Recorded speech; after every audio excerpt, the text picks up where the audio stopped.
Mark 3ஆம் அதிகாரம் 13 முதல் 19 வசனங்கள். நம் தேவனாய கர்த்தர் அவருக்கென்று 70 சீஷர்களை அவர் வச்சிருக்கிறாரு. அதில் 12 பேர் ரொம்ப முக்கியமானவங்க.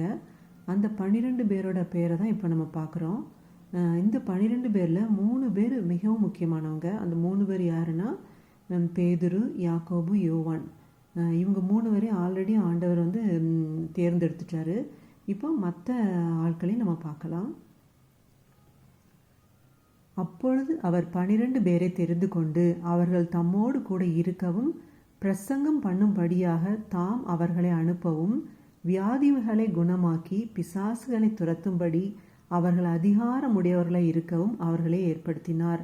அவர்கள் யாரெனில், சீமோன், இவனுக்கு பேதுரு என்கிற பெயரிட்டார், செபே தேயுவின் குமாரனாக யாக்கோபு, யாக்கோபின் சகோதரனாக யோவான், இவ்விருவருக்கும் இடிமுழக்க மக்கள் என்று அர்த்தம் கொள்ளும் பொவர்னகேஸ் என்கிற பெயரிட்டார், அந்திரேயா, பிலிப்பு, பர்தலோமேயு, மத்தேயு, தோமா, அல்பேயுவின் குமாரன் யாக்கோபு, ததேயு, கானானியனாகிய சீமோன், அவரை காட்டி கொடுத்த யூதாஸ் காரியோத்து என்பவர்களே.